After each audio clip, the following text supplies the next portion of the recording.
kelas ini dalam keadaan sehat walafiat. Kedua kalinya selawat dan salam tak lupa kita agunkan kepada baginda Nabi besar Muhammad Sallallahu Alaihi Wasallam. Semoga kelak kita mendapatkan syafaatnya di umur kiamat. Amin.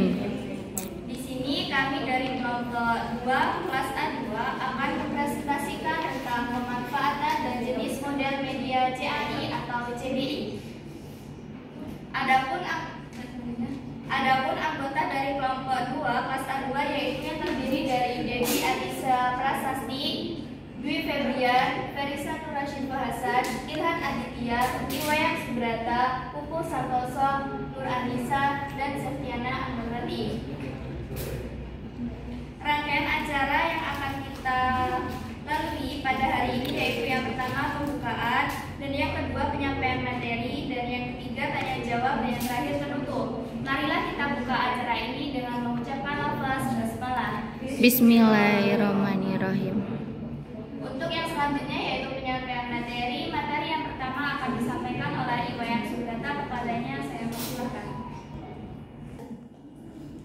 Oke, baik, terima kasih moderator. Selanjutnya melanjutkan materi ini yaitu yang pertama pemanfaatan media CAI atau dan CBI. Menurut Levi dan Lian tahun 1982 ada 4 fungsi media pembelajaran khususnya media visual. Yang pertama itu ada fungsi atensi, yaitu fungsi yang menarik dan mengarahkan perhatian peserta didik untuk berkonsentrasi pada pembelajaran yang berkaitan dengan visual. Lalu yang kedua ada fungsi afektif.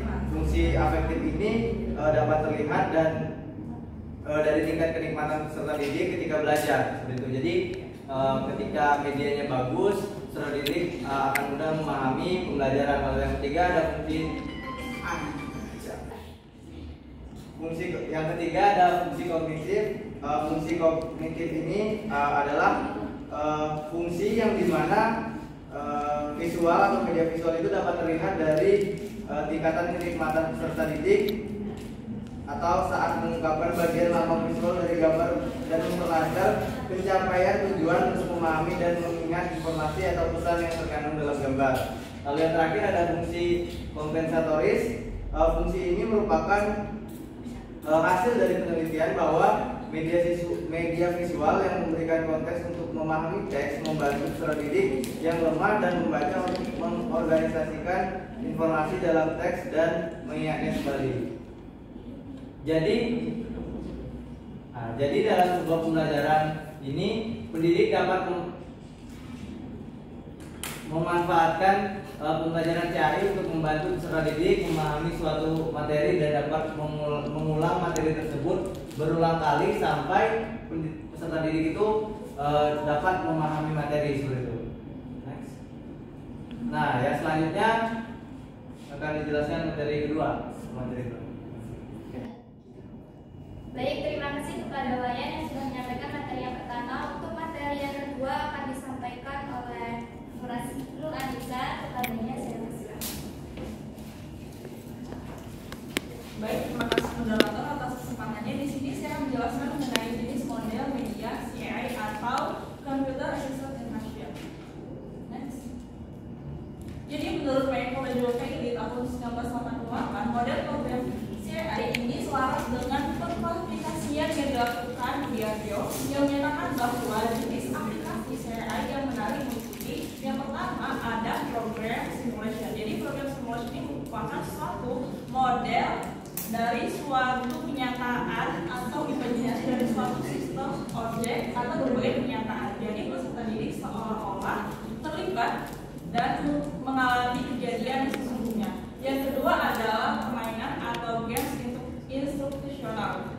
Terkadang ada mata pelajaran yang tidak menarik minat dan motivasi bagi peserta didik. Oleh karena itu, pendidik menggunakan media atau model permainan untuk menguatkan pembelajaran baik dalam keterampilan, informasi maupun konsep. Namun harus sesuai dengan tujuan utamanya, yaitu menggunakan nilai-nilai pendidikan. Yang ketiga adalah do and practice atau latih dan praktek.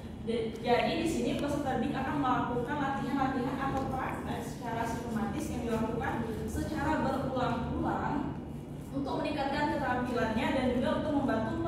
didik menciptakan suasana belajar yang baru. Dan yang terakhir adalah penjelasan atau tutorial. Nah, program ini merupakan dirancang untuk bertindak sebagai tutor atau pendidik. Jadi komputer di sini adalah berperan seolah-olah sebagai pendidik. Peserta didik harus berinteraksi aktif kepada komputer dalam berinteraksi.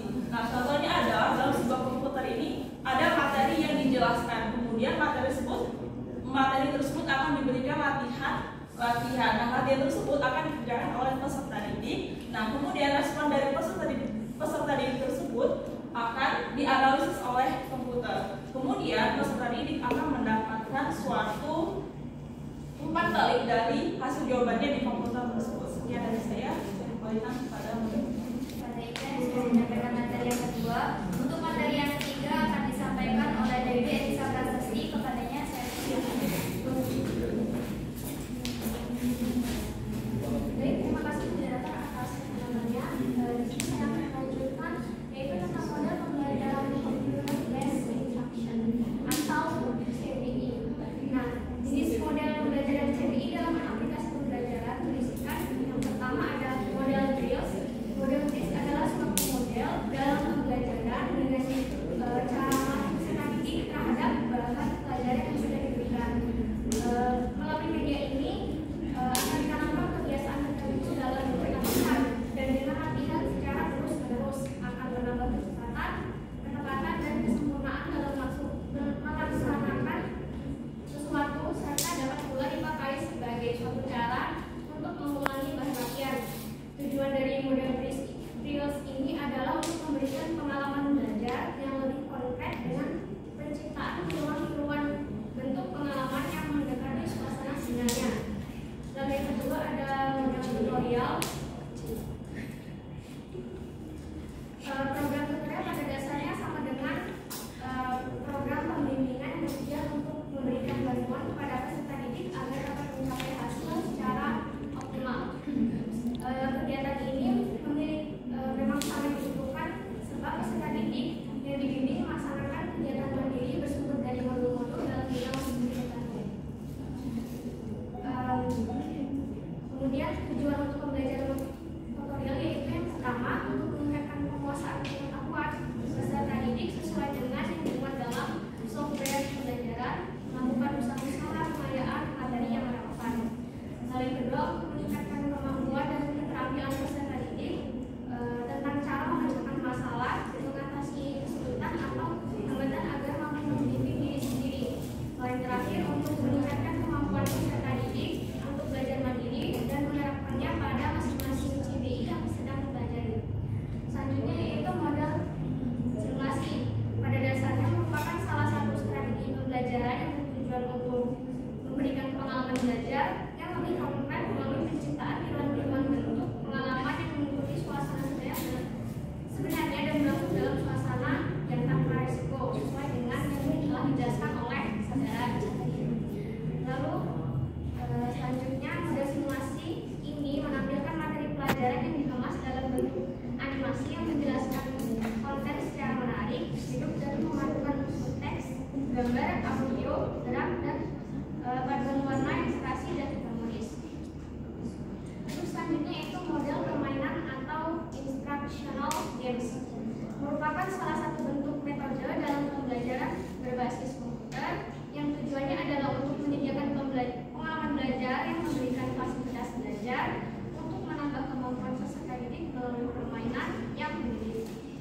Instructional games tidak perlu merupakan realita namun dapat memiliki karakter yang menyediakan tantangan yang menyenangkan bagi peserta didik.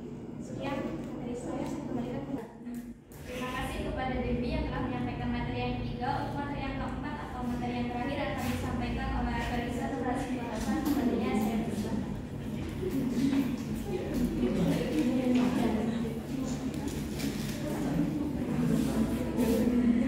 Baik, terima kasih kepada moderator atas kesempatannya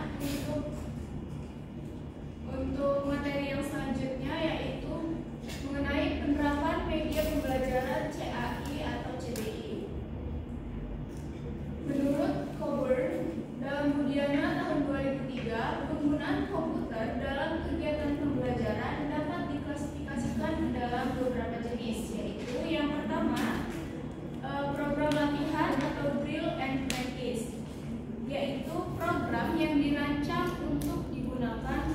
didik dalam melakukan latihan-latihan soal.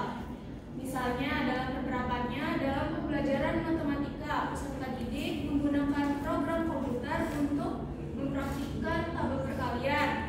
Kemudian program tersebut dapat menampilkan pertanyaan-pertanyaan untuk peserta didik yang kemudian dijawab oleh peserta didik dalam waktu yang ditentukan. Nah, setelah waktu habis, program akan menampilkan skor dan memberikan umpan balik atas kinerja yang dikerjakan dari peserta didik tersebut. Kemudian yang kedua yaitu program tutorial.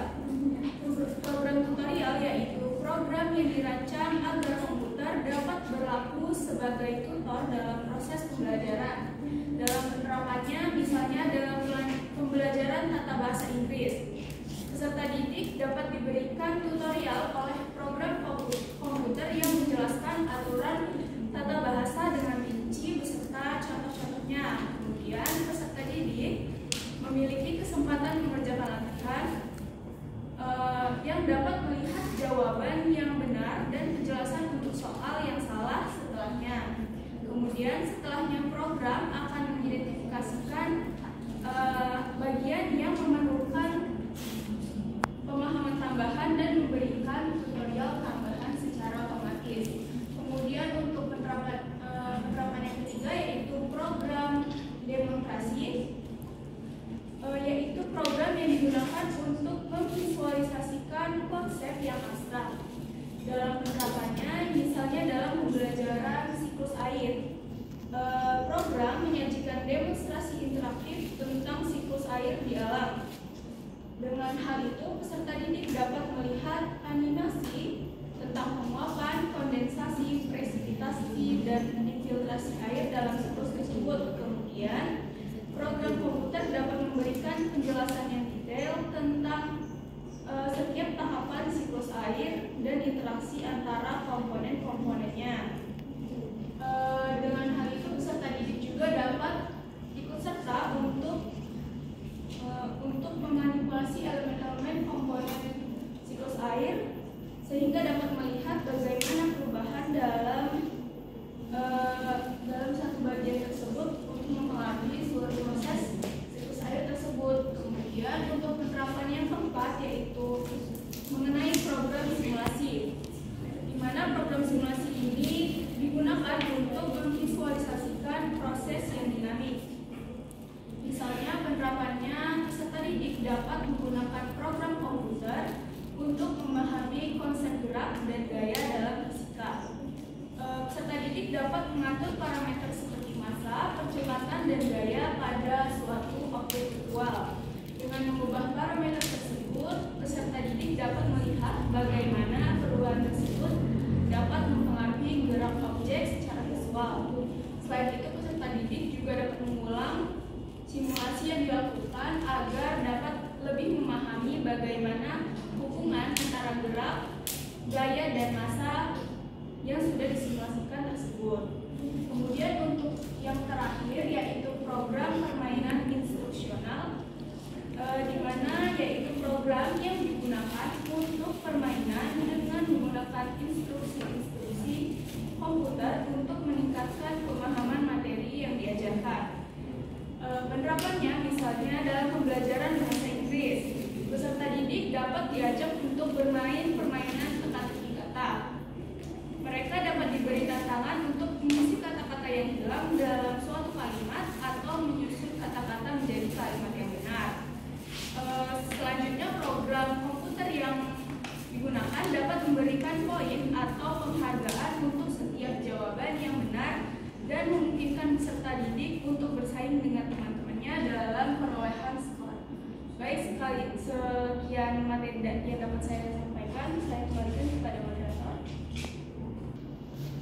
Baik, terima kasih kepada penulisnya yang menyampaikan materi yang keempat. Jadi dari materi yang sudah disampaikan tadi dapat diambil kesimpulan bahwa manfaat pembelajaran komputer assisted instruction atau CAI dan basic instruction dan computer basic instruction atau CBI, yaitu dapat meningkatkan motivasi peserta didik, memberikan akses ke berbagai sumber informasi, meningkatkan pemahaman konsep-konsep yang kompleks, dan memperbaiki kemampuan komunikasi.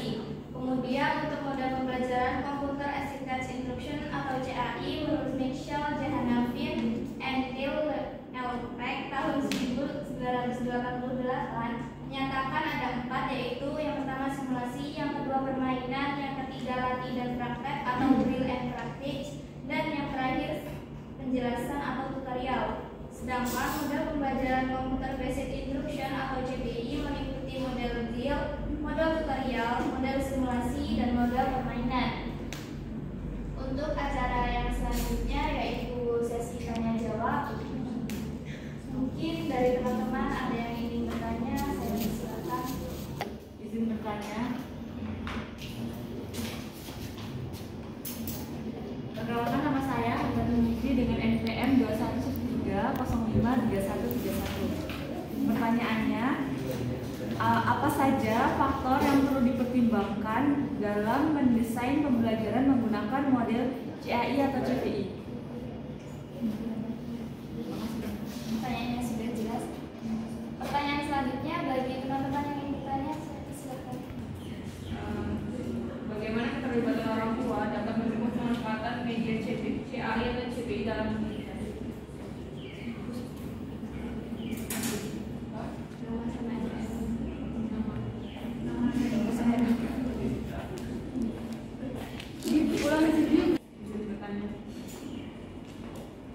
Sebelumnya izin memperkenalkan diri, perkenalkan nama saya Vinta Musulia dengan NPM 21533055. Izin bertanya tentang bagaimana keterlibatan orang tua dapat mendukung pemanfaatan media CAI atau CBI dalam pendidikan. Terima kasih. Izin bertanya. Sebelumnya perkenalkan saya Nesia Sinta, NPM 211353300. Izin bertanya, apa saja faktor yang perlu dipertimbangkan dalam mendesain pembelajaran menggunakan media CAI atau CBI? Terima kasih. Izin bertanya. Perkenalkan saya Nesia Sinta, NPM 211353300. Dengan pertanyaan, seperti yang kita tahu bahwa kemajuan teknologi pada saat ini cukup pesat. Salah satunya adalah bagaimana teknologi baru seperti kecerdasan buatan dapat mempengaruhi pengembangan media CAI atau CBI di masa depan. Jelas? Terima kasih. Baik, di sini kami meminta waktu kurang lebih 5-6 menit untuk mencari jawaban. Baik, di sini kami dari kelompok 2 sudah menemukan jawabannya. Langsung saja untuk pertanyaan yang pertama dari Hartati Mukti. Pertanyaannya, apa saja faktor yang perlu dipertimbangkan dalam mendesain pembelajaran menggunakan media CAI atau CBI? Pertanyaan tersebut akan dijawab oleh B. Febrian. Kepadanya saya persilahkan.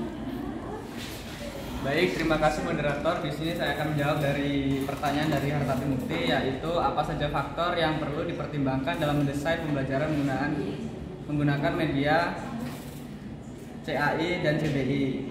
Faktor-faktor yang perlu dipertimbangkan dalam mendesain pembelajaran menggunakan media CAI dan CBI adalah yang pertama, tujuan pembelajaran, yaitu desain pembelajaran yang harus selaras dengan tujuan pembelajaran yang ditetapkan. Yang kedua, kesesuaian pada kurikulum. Media CAI atau CBI harus dirancang agar sesuai dengan kurikulum yang berlaku, memastikan bahwa materi yang diajarkan sesuai dengan standar pembelajaran yang telah ditetapkan. Yang ketiga, karakteristik siswa. Perlu dipertimbangkan karakteristik siswa seperti usia, tingkat kognitif, gaya belajar, dan kebutuhan khusus. Desain pembelajaran harus dapat disesuaikan dengan kebutuhan dan preferensi siswa. Yang keempat, interaktivitas. Tingkat interaktivitas dalam media CAI atau CBI perlu dipertimbangkan. Desain harus memungkinkan siswa untuk terlibat secara aktif dalam pembelajaran melalui berbagai fitur interaktif seperti kuis, simulasi, dan latihan interaktif. Yang kelima, personalisasi. Media CAI atau CBI harus dirancang agar memungkinkan personalisasi pembelajaran sesuai dengan kemampuan dan preferensi siswa. Yang keenam, umpan balik atau feedback. Penting untuk menyediakan umpan balik kepada siswa untuk membantu mereka memahami konsep-konsep sulit atau memperbaiki kesalahan dengan cepat. Yang ketujuh, aksesibilitas. Desain pembelajaran harus memperhatikan aksesibilitas bagi semua siswa, termasuk siswa dengan kebutuhan khusus. Yang kedelapan, fleksibilitas. Media CAI atau CBI harus dirancang agar fleksibel, memungkinkan akses pembelajaran di mana saja dan kapan saja selama siswa memiliki akses ke perangkat yang sesuai dan koneksi internet. Yang kesembilan, evaluasi. Diperlukan metode evaluasi yang sesuai untuk mengukur efektivitas pembelajaran melalui media CAI atau CBI. Ini dapat mencakup ujian online, tugas interaktif, atau penilaian berbasis proyek. Bagaimana Hartati, apakah ada sanggahan atau sudah jelas? Sudah jelas, terima kasih. Baik, saya kembalikan ke moderator. Baik, terima kasih kepada Bu Febrian yang sudah menjawab pertanyaan pertama. Untuk pertanyaan yang kedua, dari Vinka Priscilia. Pertanyaannya, bagaimana keterlibatan orang tua ini dapat mendukung pemanfaatan media CAI atau CBI dalam pendidikan? Pertanyaan tersebut akan dijawab oleh Ibu Santoso. Kepadanya saya persilakan. Baik, terima kasih moderator. Di sini saya akan menjawab pertanyaan dari Vinka. Nah, pertanyaannya itu bagaimana keterlibatan orang tua dapat mendukung pemanfaatan media CAI atau CBI dalam pendidikan. Nah, dukungan dari orang tua ini yang pertama yaitu mendukung akses dan juga infrastruktur. Yaitu maksudnya orang tua itu dapat membantu menyediakan akses ke teknologi dan juga infrastruktur yang diperlukan untuk memanfaatkan media CAI ataupun CBI ini di rumah. Kemudian yang kedua, memantau dan juga membimbing. Orang tua ini dapat memantau dan juga membimbing anak-anak mereka dalam menggunakan media CAI ataupun CBI. Mereka dapat membantu mengawasi penggunaan teknologi tersebut, memastikan bahwa waktu yang dihabiskan di depan layar itu digunakan secara produktif. Kemudian yang ketiga yaitu berkomunikasi dengan guru. Orang tua juga dapat berkomunikasi secara teratur dengan guru untuk memahami bagaimana media CAI atau CBI ini digunakan dalam pembelajaran di sekolah. Kemudian yang terakhir yaitu mendiskusikan hasil pembelajaran. Orang tua ini dapat berdiskusi dengan anak-anak mereka tentang pengalaman mereka dalam menggunakan media CAI atau CBI dan memotivasi mereka untuk berbagi pemahaman dan juga pengetahuan yang mereka peroleh. Nah, mungkin sekian jawaban dari saya. Bagaimana? Baik, saya kembalikan kepada moderator.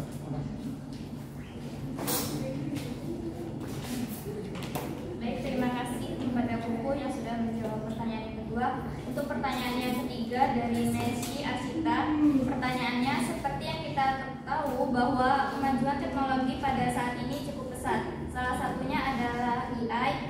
Bagaimana teknologi baru seperti kecerdasan buatan AI dapat mempengaruhi pengembangan media CAI atau CBI di masa depan? Pertanyaan tersebut akan dijawab oleh Irhan Aditya. Kepadanya saya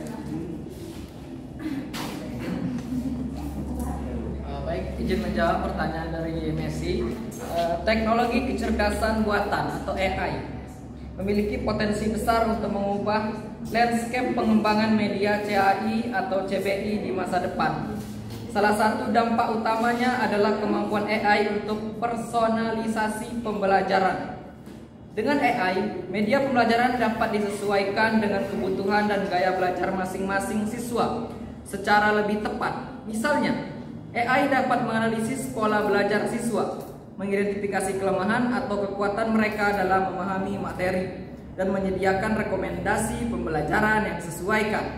Ini memungkinkan siswa untuk belajar dengan cara yang paling efektif bagi mereka, meningkatkan tingkat pemahaman dan prestasi akademik mereka. Selain itu, AI juga dapat meningkatkan interaktivitas media CAI CBI dengan kemampuan analisis dan respon cepat. Kemudian selain itu, AI juga dapat digunakan untuk mengembangkan solusi pembelajaran yang lebih inovatif dan konseptual. Nah, secara keseluruhan, integrasi AI dapat dalam pengembangan media CAI CBI memiliki potensi besar untuk meningkatkan efektivitas pembelajaran, memperkuat personalisasi, dan menciptakan pengalaman pembelajaran yang lebih interaktif dan relevan di masa depan. Sekian, terima kasih. Pak Messi. Alhamdulillah cukup ya. Saya kembali ke moderator.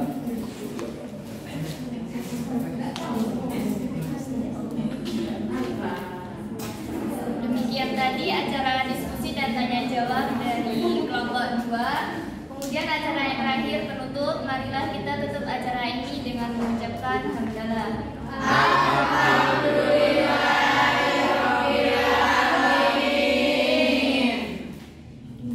Saya selaku moderator mohon maaf apabila terdapat kesalahan kata maupun perbuatan. Saya akhiri. Wassalamualaikum warahmatullahi wabarakatuh. Waalaikumsalam warahmatullahi wabarakatuh.